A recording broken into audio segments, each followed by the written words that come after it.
Mabuhay! This is Mr. CrimiKNOWlogy at welcome sa ating mga pag-aaral tungkol sa mga subject matters and disciplines of criminology. And today, I want to discuss to you the related Philippine laws that promotes nationalism and of course patriotism. And after the lesson, the student should be able to recognize the different laws that promotes nationalism and patriotism, and also to recognize the Gender and Development and its related laws.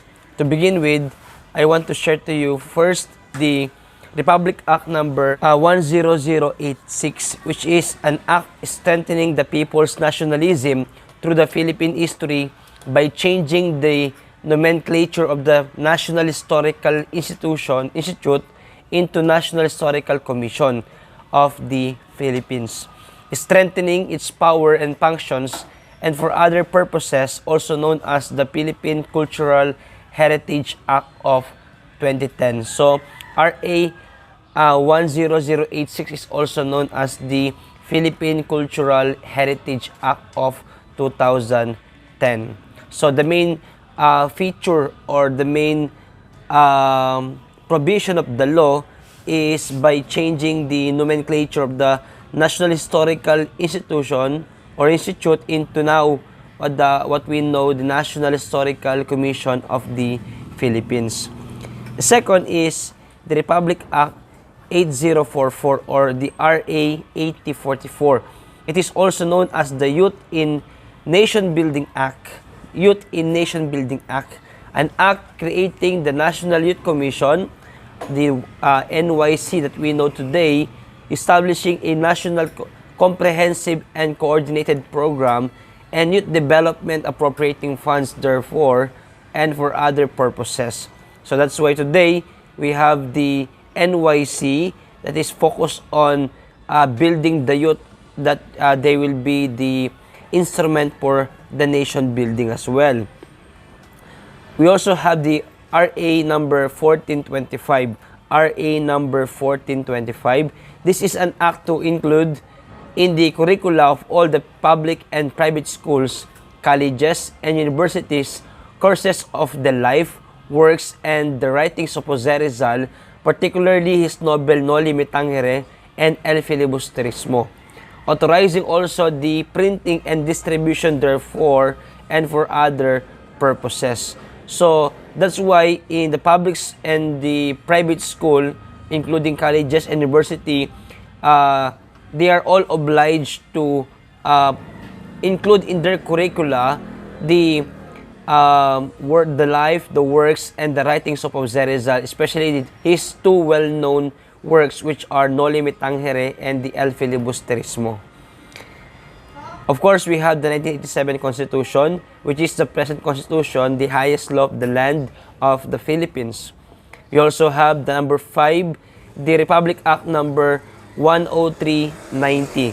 10390, an act amending the Republic Act number 7306, entitled An Act Providing for the Establishment of the People's Television Network, Incorporated, defining its power and function, providing for its source of funds, and for other purposes, also known as an act revitalizing the People's Television Network Incorporation. So that People's Television Network Incorporated was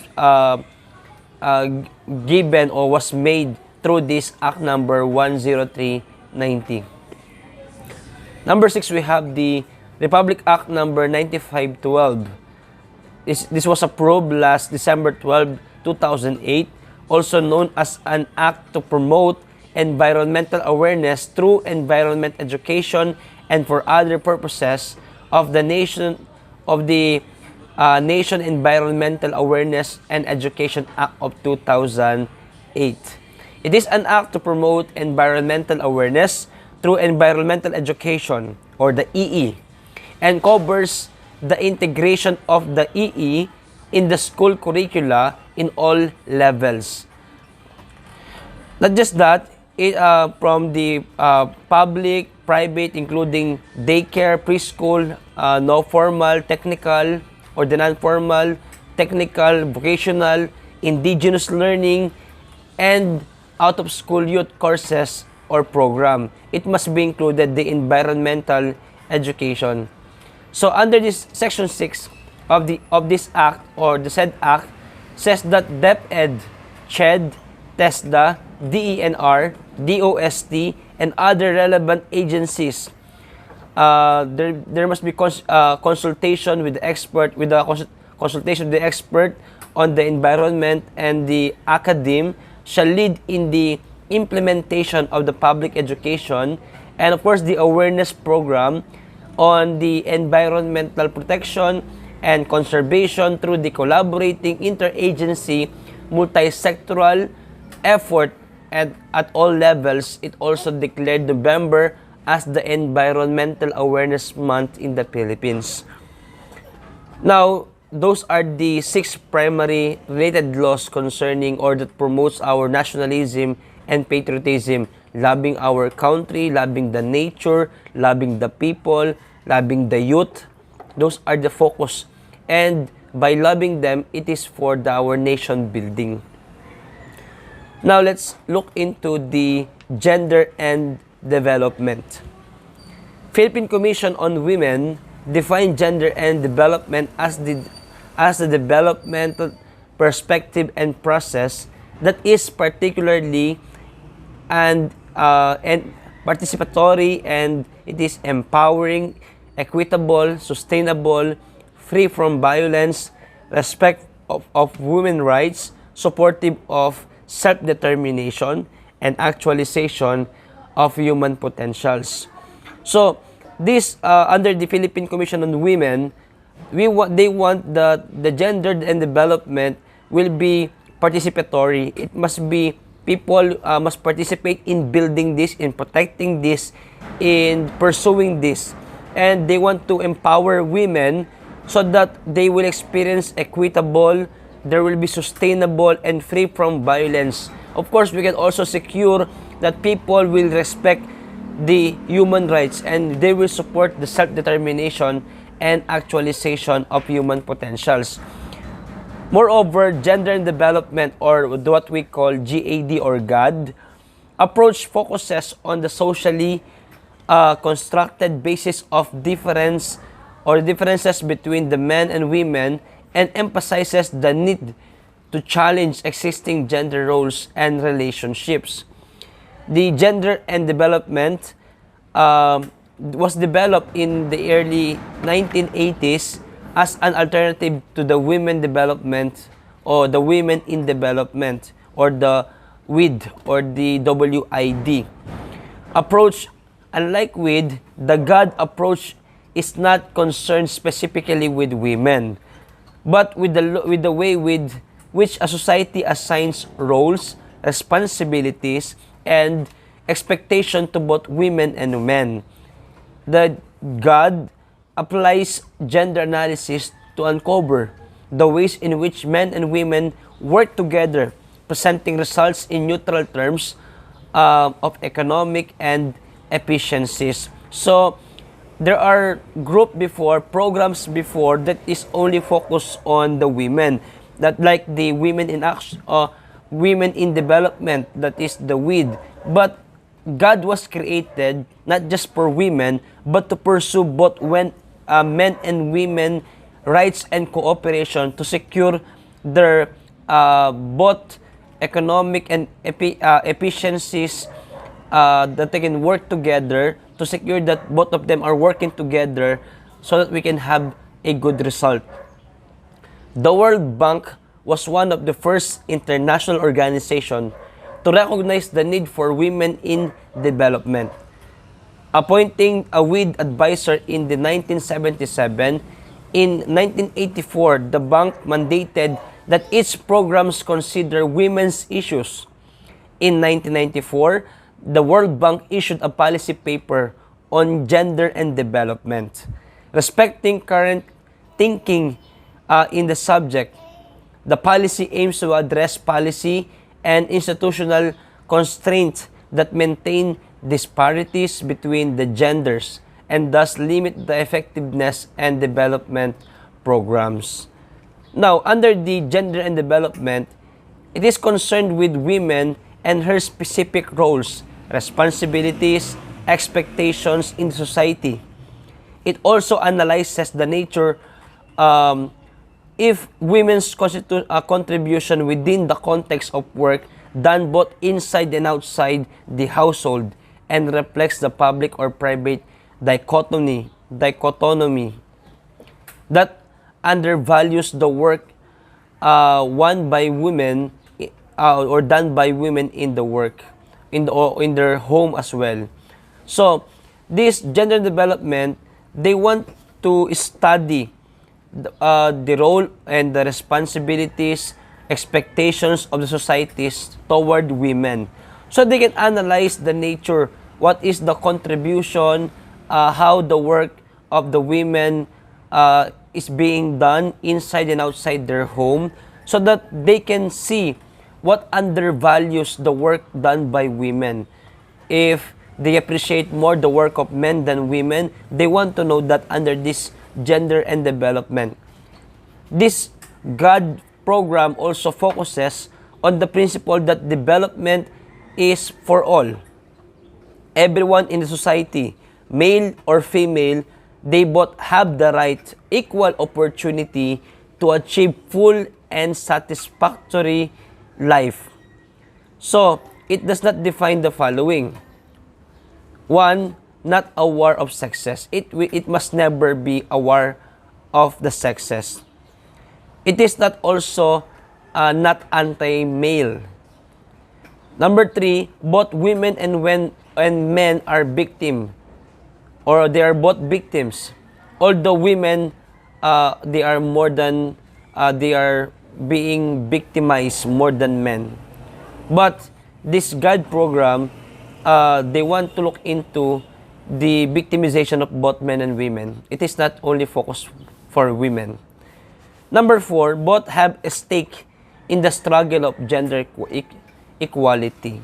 So, although there are a lot of program focused on women, this God program, they don't want to implicate to people that they are more focused on women than men. Only women needs more attention. That's why we can see more provisions for them. Gender and development related laws and issuance in the Philippines. And issuances in the Philippines. Let's see the gender and development laws in the Philippines. This Philippine Plan for Gender Development has the scope from 1995 to 2005 or 2025. Again, 1995 to 2025. National plan that addresses, provides, and pursue full equality and development for men and women, approved and adopted by former President Fidel B. Ramos. He had the executive number 273 on September 1995. It is the successor of the Philippine Development Plan for Women. 1999 or 1989, to 1992, adopted by Executive Number 348 on February 17, 1989. That is the first. Next is the RA number 9710. RA 9710. It is called the Magna Carta of Women. Magna Carta of Women. It was approved on August 14, 2009, which mandates for non-discriminatory and pro-gender equality. Equality measures to enable women's participation in the formulation, implementation, and evaluation of policies and plan for national, regional, and local development. So this Magna Carta for Women, Act number 9710, they are now mandating the agencies so that there will be no discrimination. It will be pro-gender equality. That means that both men and women, they can participate. Even women can participate in the formulation, implementation, and evaluation of the policies both in the national level, regional, up to the local level of development. We also have the Memorandum Circular Number 2011-01. Memorandum Circular Number 2011-01 dated October 21, 2011. Addressing to all the government development including their attached agencies, offices, bureau, state universities and colleges, government-owned and controlled corporations, and other government instrumentalities and their guidance or guidelines and procedures for the development, strengthening, and institutionalization of the gender and development focal point system. So, this memo or the Memorandum Circular Number 2011-01, it addressed to all government departments. It goes beyond not just to the agencies and offices, but to the universities and colleges run by the government. And of course, to the government-owned controlled corporations and the instrumentalities that they gave guidelines and procedures so that this establishment can strengthen and institutionalize the gender and development and, of course, focal point system. They want that it will run in the system of every agencies to secure the gender and development. Act number 7877. Act number 7877, this is the Anti-Sexual Harassment Act of 1995. Anti-Sexual Harassment Act of 1995. It is an act declaring sexual harassment unlawful in the employment, education, or training environment and for other purposes. It was approved on February 14, 1995 and became effective on March 5, 1995. So both in the employment, education, training environments, it will be it was declared that sexual harassment is a crime. Okay. Republic Act number 9262, the what we call Anti-Violence Against Women and Their Children Act of 2004, or the VAUSI law. It protects the family and its members, particularly women and children, from violence and threats and their personal safety and security. Of course, we also have the RA number 7192, or what we call Women in Development and Nation Building Act. This is the act provides guidance and measures that will mobilize and enhance participation of women in the development process in the way equal to that of men. We also have the Memorandum Circular Number 48, Series of 2013. Memorandum Circular Number 48, Series of 2013, directing all concerned government agencies to adopt the gender equality guidelines in the development of their respective media policies and implementing programs in order to promote gender mainstreaming. Moreover, we also have the Republic Act number 10354, Republic Act 10354, the Responsible Parenthood and Reproductive Health Act of 2012, or the RH Law. Responsible Parenthood and Reproductive Health Act of 2012, or the RH Law. It is a law in the Philippines which guarantees universal access to methods on contraception, fertility control, sexual education, and maternal care. 1987 Philippine Constitution, or the Article 2, Section 14, the state recognizes the role of women in nation building and shall promote the fundamental quality before the law of women and men. So, by this Article 2, Section 14 of our 1987 Philippine Constitution, the state recognized that women can have the role also in nation building, and they can also promote the fundamental quality before our law. Now, let's see what differs sex and gender, how they differ. There is a quotation from Dr. Kenneth Kushner around 2012. An extremely important part of an individual's identity and one that begins at least at birth is gender. Let's see. It is more than just knowing that you are male or female.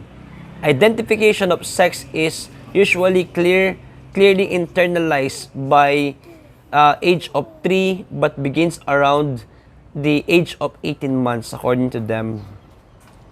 Gender refers to the specific set of characteristics that identifies social behavior of women and men and the relationship between them. Gender alludes not simply the women or men, but the relationship between socially constructed. Since gender biases exist, and these biases prevent people from attaining their full potential, their development is impeded as well. Let's see a difference between the sex and the gender. Sex is categorized as male or female, while gender, it is masculinity and femininity. Sex is biological, gender is socially, culturally, historically determined. Sex is fixed at birth. According to them, gender is learned through socialization. Sex does not change across time and space. According to them, gender varies over time and space. Sex is equally valued and gender is unequally valued, masculinity as the norm. Gender identity or the gender role includes knowledge of the large set of rules and expectation for what boys and girls should wear, however, how they should speak, how they should act, and their place in the overall structure of the society. It can be affected by, number one, the factors of the gender identity. It must be, number one, race. Each of the major division of the humankind having distinct physical characteristics, that is in the race. Two is ethnicity. The fact or state of belonging to a social group that has a common national or cultural tradition. Third is the social class, a division of the society based on social and economic status. We have upper class, we have new money, middle class, working class, working poor, and poverty level. The fourth is religion, a particular system of faith and worship. And number five, geographical region, a demarcated area of earth. We have the common myths about gender as well. They are the following. If a father does the household work, he is considered as under the saya. So they are myths. They are not truths in them. Men are better leaders and administrators than women. Third, it is the woman's fault if she is being harassed sexually when she is wearing skimpy clothing. Fourth, it is not proper for a girl to say, "I love you," first to a boy. And fifth, the mother should be the only one responsible for child rearing and parenting. They are the common myths about gender. Let's have the terms related to gender. Number one, socialization. It is the process by which social norm, roles, and expectations are learned and internalized.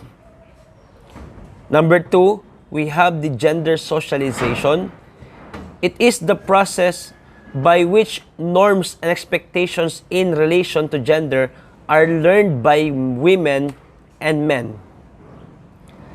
Third is gender stereotype, a form of prejudgment, bias, or limitation given to roles and expectations of male and women, or male and females. This may affect the gender equality and inequality in the society. Stereotypes are being judgmental to a gender, giving biases, giving limitations to the gender, such as male are more masculine, male are stronger, female are weaker, such as like those biases. We are giving limit to according to their role and expectations.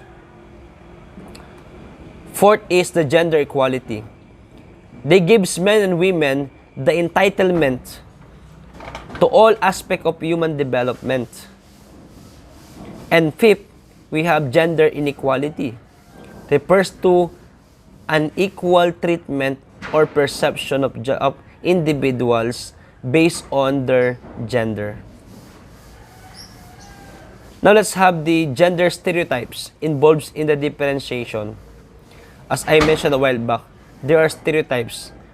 They are attributed by a given culture to women and men in the following aspects. Number one, there are stereotypes in their social roles. They believe that men must be the one working and women must be the one rearing their children.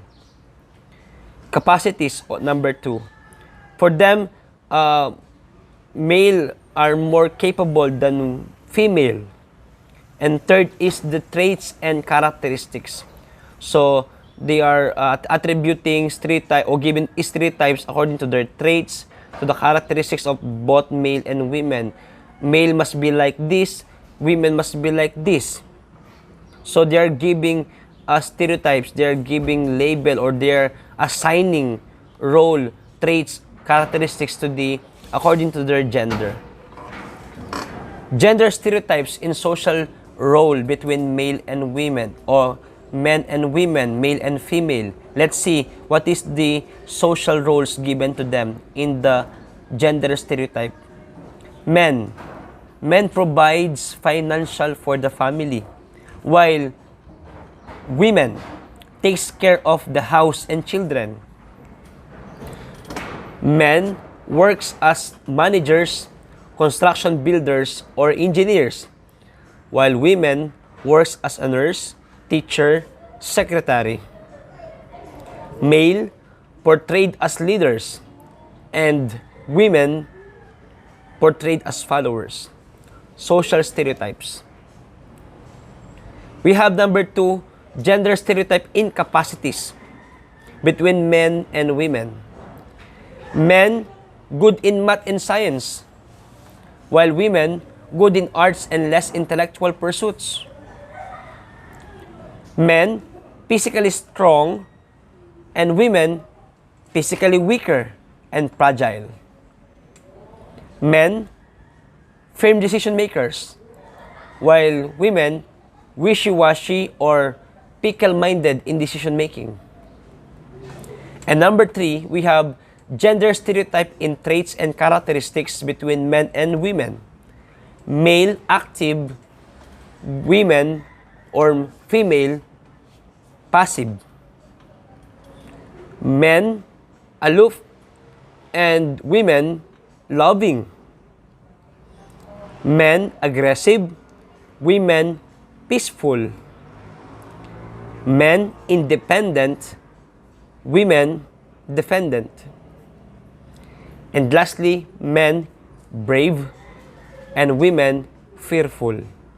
So far, these are the related laws that promotes nationalism and patriotism, and of course the gender and development, or male and female, and their related laws, the stereotypes, the participation in the nation building, how can we address them, and hope you learned something in this lesson. If you have questions, just comment down below and we can discuss them further. Thank you very much. Jesus saves, and to God be the glory.